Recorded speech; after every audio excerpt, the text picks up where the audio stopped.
Art Attack, Arte Manía en algunos países de Latinoamérica, es un programa británico de televisión infantil sobre manualidades. Es uno de los programas de televisión más largos de SIDF, desde 1989 se transmite y en el 2007 fue cancelado. Todos los programas han sido conducidos por Neil Buchanan. A partir del 2011 es presentado por Guillermo Martínez. Yo trabajaba de camarógrafo en el programa de Art Attack en la época donde conducía Rui Torres, y las grabaciones se hacían en Londres. Él era muy dedicado y le encantaba su trabajo, además se llevaba bien con todos en la producción. Siempre cuando se terminaba de grabar un episodio, platicaba con él o hacíamos comentarios del programa, qué parte le gustaba más de programa, en fin, el tiempo volaba muy rápido en charlar. Se podría decir que yo era su mejor amigo, sin presumir mucho. Incluso me contaba sobre su familia, pues él tenía una hija recién nacida. Se le iluminaba la mirada cada vez que hablaba de ella, hasta fotos de ella tenía y me las mostraba, pero se sentía muy triste pues casi no sabía nada de ellas, las extrañaba muchísimo. Yo le decía que no tenía nada de qué preocuparse si él les enviaba cartas para hacerles saber que estaba bien. Aceptó mi propuesta y comenzó hoy mismo. Cada día le enviaba una carta a su esposa y ésta le respondía, y también le enviaba fotos de su hija, que era lo que más quería en el mundo. ¿Cómo no apreciarlo, no lo creen? Un hijo es lo más maravilloso que el ser humano puede recibir. Rui también me contaba que estaba estudiando ingeniería en telemática, pues su carrera como actor no era lo único con lo que pudiera tener éxito, pero me decía que solo iba a estar trabajando un tiempo con Disney Channel y después regresaría a México para terminar sus estudios. Yo admiraba en parte a Rui por los sueños que tenía para darle lo mejor a su familia. Él era muy feliz hasta que los problemas comenzaron. Un día mientras grabábamos un episodio, dimos la primera pausa para darle un descanso a Rui. En ese momento llaman por teléfono, era su esposa, y por el tono en el que Rui le contestaba no era muy bueno. Cuando finalizó la llamada le pregunté qué era lo que pasaba y él me contestó con un tono molesto que no tenía nada. La pausa terminó y volvimos con el programa. Cuando terminamos de grabar, Rui se fue a su camerino enfurecido. Lo seguí para preguntarle qué era lo que tenía nuevamente, y me contó que había tenido una pelea con su esposa. Ella le decía que hasta cuándo iba a dejar de grabar ese estúpido programa, y él le respondió que tomaría un poco de tiempo, porque lo habían contratado para que grabara una segunda temporada. Su esposa nuevamente contestó enfurecida que nunca tenía tiempo para hablarle, que lo único que le importa es su programa y no tiene el tiempo suficiente como para hablar con ella. Él contestó que le manda cartas para saber cómo estaban, pero en ese momento ya había colgado. Rui estaba a tiempo que solo lo que podía hacer era irme y dejarlo solo. Desde ese momento empezó a tener más y más problemas con Elena, su esposa, que hicieron cambiar el humor de Rui. Ya no era el simpático y energético de antes, ahora solo terminaba de grabar y se encerraba en su camerino, pero ese solo era uno de los tantos problemas que tuvo.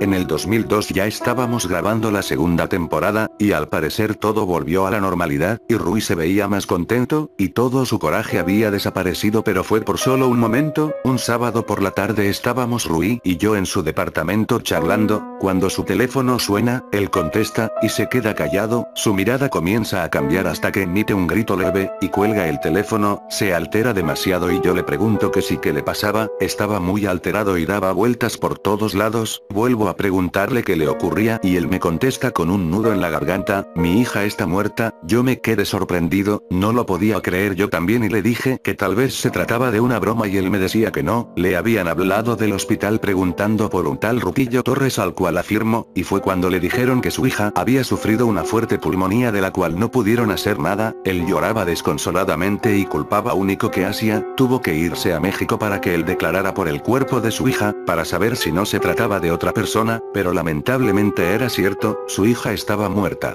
Pasaron 2 semanas y Rui regresó de nuevo a Inglaterra, a los estudios de Disney Channel. Me alegraba que estuviera de nuevo aquí, pero su mirada era otra. Me contó que después del funeral de su hija su esposa le pidió el divorcio, pues ella ya tenía una nueva vida con otro hombre. Rui estaba destrozado, pero después de algunos instantes su cara cambió, como si nunca hubiera pasado nada. Bueno, hay que comenzar de nuevo, me contestó. Yo le dije que hacía bien que actuara de esa manera, pero en el fondo su mirada no me daba buena espina. Solamente le seguía seguí la corriente desde ahí fue donde cambió completamente. Después de que se terminara de grabar un capítulo, Rui se iba a su camerino entusiasmado, como si tuviera algún plan o tramara algo. Lo seguí para saber qué es lo que hacía, pero siempre se encerraba. Solo lo que podía hacer era pegar mi oído a su puerta y escuchar. Oía que hablaba con alguien, murmuraba e incluso se reía de una forma macabra. Sentía un oía, y así estuvo por meses mientras se grababa la segunda temporada. Todos en el estudio notaban su cambio. De hecho, llegó a agredir a los productores y a otros trabajadores, los amenazaba y les gritaba. Cuando la segunda temporada estaba por llegar a su fin, decidieron que Rui ya no podía trabajar más, por su conducta, que ya no tenía remedio. Ese mismo día lo llamaron y le dieron su carta de renuncia. Rui estaba tan molesto que se lanzó contra el productor, lo estaba ahorcando. Llamaron rápidamente a los guardias y lograron sacar a Rui. Él gritaba: acaban de perder lo único bueno de su canal, imbéciles. Gritó por todo el estudio hasta que no se escuchó ni una sola palabra más. Muchos trabajadores renunciaron por la conducta que Rui tenía, y los que quedaban temblaban del miedo y rezaban para que no les hiciera daño. Yo solamente guardaba la calma y trataba de no causarle muchos problemas. Nunca me imaginaría que perdería a un colega, aunque yo seguía trabajando ahí. Pasaron 4 meses de la renuncia de Rui que empecé a investigar en dónde se encontraba. Patty, una amiga del estudio, me contó que Rui se había trasladado a México, pues tenía que terminar su carrera de ingeniero en telemática, y quizás volvería a rehacer su vida. Me pareció algo extraño ya que una persona con la mentalidad de Rui no tuviera la capacidad como para seguir estudiando, mucho menos para tener una familia, pero decidí dejar a Rui que hiciera su vida como se le dé su gana. Yo aún tengo la mía y él la suya, esa como sea. Varios días después, cuando llegaba del trabajo, sonaba el teléfono, contestaba pero no se oía nada, contestaba pero era inútil, nadie contestaba, hasta que colgaba el teléfono. Las llamadas continuaron por meses, hasta que dejé de recibirlas, pero ahora ya no me molestaban por teléfono, ahora era por correo. Me enviaban alrededor de 200 mensajes por día, y lo único que decían era: ayúdame, estoy solo. Pensaba que se trataban de virus o basura que la gente envía, así que solamente las ignoraba y las borraba, hasta que un día me llegó el mismo correo pero tenía algo diferente. Fui más abajo del mensaje y este tenía escrita una dirección. De nuevo me dije a mí mismo que eran solo correos basura, pero me picó la curiosidad y anoté la dirección. Salí de mi casa y seguí la dirección, hasta que me llevó a un edificio. La dirección además tenía el número de la habitación a la que debía entrar. Entré al edificio y comencé a buscar la habitación 203, subí las escaleras hasta enfrente de la puerta y comencé a tocarla. Para mi sorpresa no contestaba nadie, así que tomé la perilla de la puerta para comprobar si tenía candado. Cuando toqué la perilla de repente sentí un escalofrío recorriendo toda mi espalda, y podía sentir un ambiente negativo, se sentía pesado y sofocaba. Le di vuelta a la perilla fácilmente, lo que decía que la puerta no tenía ningún candado. La abrí lentamente, para lo que descubrí era un departamento desordenado y sucio. Caminé por la sala pero era difícil ya que había muchas cosas tiradas en el piso, además apestaba como si un animal hubiera muerto, hasta que llegué a una puerta. La abrí lentamente, no podía creer lo que veía.